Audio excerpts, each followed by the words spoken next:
नमस्ते, ही आकाशवाणी आहे।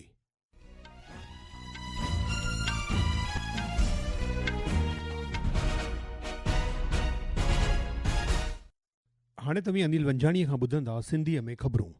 सभ खां अवल ख़ासि ख़बरूं। एक्ज़ियोम 4 मिशन ते वियल भारतीय अवकाश यात्री ग्रुप कैप्टन सुभांशु शुक्ला ऐं ॿियनि टिनि जी वापसी जो सफ़र कुझु देरि पहिरीं शुरू थियो।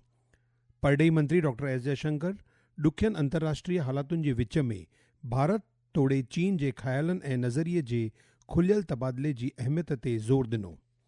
राष्ट्रपति द्रौपदी मुर्मू अॼु हरियाणा ऐं गोवा में नवनि गवर्नरनि ऐं लद्दाख में लेफ्टिनेंट गवर्नर जी मुक़ररी कई आहे।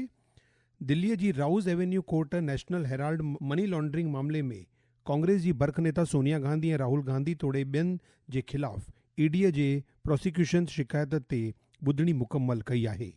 अॼु सॼो मुल्क श्रावण महीने जे पहिरें सूमर ते भॻवान शिव जी भक्तीअ में लीन आहे ऐं आबहवा महकमे ईंदड़ 2 ॾींहनि ताईं ओलह बंगाल, राजस्थान, झारखंड ऐं ओडिशा में तेज़ बरसात जी अॻकथी कई आहे। हाणे ख़बरूं तफ़सीलवार ॿुधंदा। एक्ज़ियोम 4 मिशन ते वियल भारतीय अवकाश यात्री ग्रुप कैप्टन सुभांशु शुक्ला ऐं ॿियनि टिनि जी वापसी जो सफ़र कुझु देरि पहिरीं शुरू थियो। साइंस ऐं तकनीकी मंत्री डॉक्टर जितेंद्र सिंह ॿुधायो त मिशन जा मेंबर सुभाणे मंझंदि लॻभॻि 3 बजे ज़मीन ते वापसि पहुचंदा। अवकाश खां हिकु संदेसे में सुधांशु शुक्ला हिन यात्रा खे कॾहिं न विसरंदड़ ॿुधायो।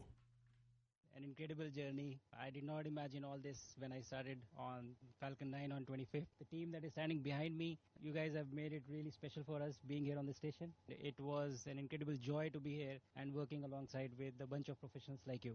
Over the past 2.5 weeks or so, we have done a lot of science on the station. We have done outreach activities and also looked back at the earth, whatever time we found. I would like to thank my country and all their citizens for supporting this mission, all the colleagues at ISRO who have worked tirelessly in developing all the protocols, the science and the outreach activities, the researchers back in India, the students who developed the outreach items that I carried. I would also like to thank NASA and its international partners, Axiom Space, SpaceX, for ensuring that we were trained adequately well and providing all the support round the clock and all the people who were sitting on ground supporting this mission, making it extremely successful. परडे॒ही मंत्री doctor S Jaishankar ॾुखियनि अंतर्राष्ट्रीय हालातुनि जे विच में भारत तोड़े चीन जे ख़्यालनि ऐं नज़रिए जे खुलियल तबादले जी अहमियत ते ज़ोर ॾिनो आहे। डॉक्टर जयशंकर अॼु पेचिंग में चीन जे उपराष्ट्रपति हान जैंग सां बैठक कई। हुन चयो त ॿिन्हिनि मुल्कनि जे विच में रिश्तनि नातनि में लगातार सुधारे थियण सां बाहिमी तौर ते फ़ाइदेमंद नतीजा पैदा थी सघनि था। परडे॒ही मंत्री चयो त भारत तोड़े चीन जे विच में बाहिमी रिश्ता नाता गुज़िरियल साल अक्टूबर में खज़ान में प्रधानमंत्री नरेंद्र मोदी ऐं राष्ट्रपति शी जिनपिंग जे विच में थियल बैठक खां पोइ लगातार सुधरी रहिया आहिनि। Bilateral relationship has been steadily improving since the meeting of Prime Minister Modi and President Xi Jinping in Kazan last October. I'm confident that my discussions on this visit will maintain that positive trajectory. We have marked the 75th anniversary of the establishment of our diplomatic relations. The resumption of the Kailash Mansarovar Yatra is also widely appreciated in India. Continued normalization of our ties can produce mutually beneficial outcomes. राष्ट्रपति द्रौपदी मुर्मू अॼु हरियाणा ऐं गोवा में नवनि गवर्नरनि ऐं लद्दाख में lieutenant governor जी मुक़ररी कई आहे। अॻूणो नागरिक हवाई उॾाम मंत्री पुष्पपति अशोक गजपति राजूअ खे गोवा जो गवर्नर मुक़ररु कयो वियो आहे, जॾहिं त प्रोफेसर अशिम कुमार घोष हरियाणा जो गवर्नर हूंदो। कविंदर गुप्ता खे लद्दाख जो लेफ्टिनेंट गवर्नर मुक़ररु कयो वियो आहे। राष्ट्रपतिअ लद्दाख जे lieutenant retired brigadier doctor B D. Mishra जो इस्तीफ़ो बि क़बूल कयो आहे। नौजवाननि जे मामलनि वारे वज़रात हिन महीने जी 18 खां 20 तारीख़ ताईं वाराणसी में 3 ॾींहनि जो नौजवान आध्यात्मिक शिखर सम्मेलन विकसित भारत जे लाइ नशा मुक्त नौजवान जो आयोजन कंदो। शिखर सम्मेलन जो बुनियादी मक़सदु नौजवाननि जी अॻुवाणीअ में नशा मुक्ति पहल जे लाइ वसीअ राष्ट्रीय रणनीति बनाइणु आहे। अॼु नईं दिल्लीअ में मरकज़ी नौजवान मामलात मंत्री डॉक्टर मनसुख मांडविया चयो त मुल्क जे 100 रुहानी संस्थाउनि जा लॻभॻि 500 नौजवान नुमाइंदा आध्यात्मिक शिखर सम्मेलन में शामिल थींदा। इहे ख़बरूं तव्हां आकाशवाणीअ तां ॿुधी रहिया आहियो। वधीक ख़बरुनि लाइ तव्हां असांजी वेबसाइट www.newsonair.gov.in खे फॉलो करे सघो था। दिल्लीअ जी Rouse Avenue court national Herald money laundering मामले में कांग्रेस जी बर्ख नेता सोनिया गांधी ऐं राहुल गांधी तोड़े ॿियनि जे ख़िलाफ़ ईडी जे प्रोसिक्यूशन शिकायत ते ॿुधणी मुकमल कई आहे। अदालत 29 जुलाई ते हिन मामले ते पंहिंजो फ़ैसिलो ॿुधाईंदी। दिल्ली जी मुख्यमंत्री रेखा गुप्ता अॼु राजधानी में सिहत शेवा खे बहितर बनाइण जे लाइ मॉडल टाउन में हिकु सुपर स्पेशलिटी अस्पताल जो महूरत कयो। हुन चयो त सरकार नयुनि तकनीकुनि सुपर स्पेशलिटी शेवाऊं वधीक तादाद में ICU बेड ऐं वधीक सहूलियतुनि वारा अस्पताल बनाइण जे लाइ कोशिशूं करे रही आहे।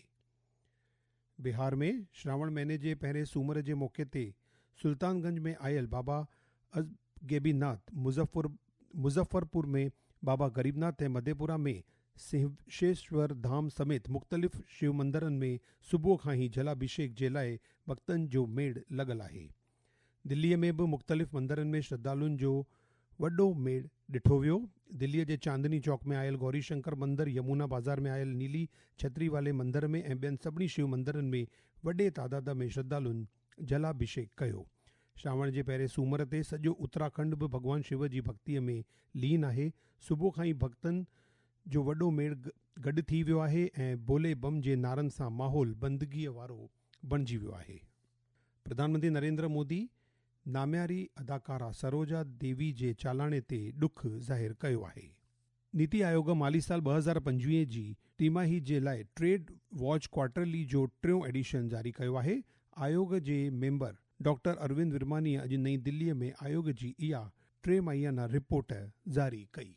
बॉम्बे स्टॉक एक्सचेंज जो सेंसेक्स अॼु 247 पॉइंटूं किरी करे 82,253 ते बंदि थियो, जॾहिं त नेशनल स्टॉक एक्सचेंज जो निफ्टी बि 67 पॉइंटूं घटिजी करे 25,082 ते बंदि थियो।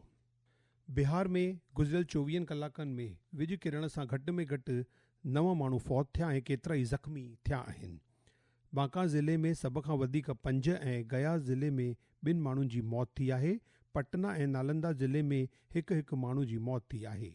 आबहवा महकमे ईंदड़ 24 कलाकनि जे लाइ सीवान, सीतामढ़ी, शिवहर, मुंगेर, मधुबनी, जमुई ऐं आसे पासे जे इलाक़नि में विझ किरण ऐं तेज़ हवाउनि सां गॾु बरसाति जो ऑरेंज अलर्ट जारी कयो आहे।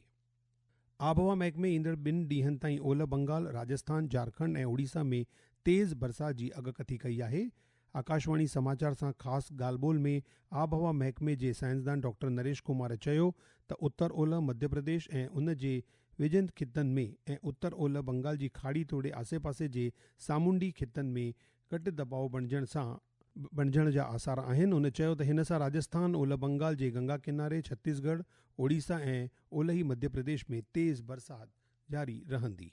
चेल्सी फुटबॉल क्लब तवारीख़ रचींदे पहिरियों भेरो फीफा क्लब विश्व कप पंहिंजे नाले कयो। न्यू जर्सीअ में थियल मुक़ाबले में चेल्सीअ पेरिस सेंट जर्मन खे 3-0 खां हारायो। हाणे ख़ासि ख़बरूं हिकु दफ़ो वरी ॿुधंदा। एक्ज़ियोम 4 मिशन ते वियल भारतीय अवकाश यात्री ग्रुप कैप्टन सुभांशु शुक्ला ऐं ॿियनि 3 जी वापसी जो सफ़र कुझु देरि पहिरीं शुरू थियो। परडे॒ही मंत्री डॉक्टर एस जयशंकर ॾुखियनि अंतर्राष्ट्रीय हालातुनि जे विच में भारत तोड़े चीन जे ख़्यालनि ऐं नज़रिए जे खुलियल तबादले जी अहमियत ते ज़ोर ॾिनो आहे। राष्ट्रपति द्रौपदी मुर्मू अॼु हरियाणा ऐं गोवा में 9 गवर्नरनि ऐं लद्दाख में लेफ्टिनेंट गवर्नर जी मुक़ररी कई आहे। दिल्लीअ जी Rouse Avenue court national Herald money laundering मामले में कांग्रेस जी बर्ख नेता सोनिया गांधी ऐं राहुल गांधी तोड़े ॿियनि जे ख़िलाफ़ ईडीअ जे प्रोसिक्यूशन शिकायत ते ॿुधणी मुकमल कई आहे। अॼु सॼो मुल्क श्रावण महीने जे पहिरें सूमर ते भॻवान शिव जी भक्तीअ में लीन आहे ऐं आबहवा महकमे ईंदड़ 2 ॾींहनि ताईं ओलह बंगाल, राजस्थान, झारखंड ऐं ओडिशा में तेज़ बरसाति जी अॻकथी कई आहे। ख़बरुनि जो सिलसिलो हिते पूरो थियो। मूंखे ॾींदा इजाज़त। नमस्ते।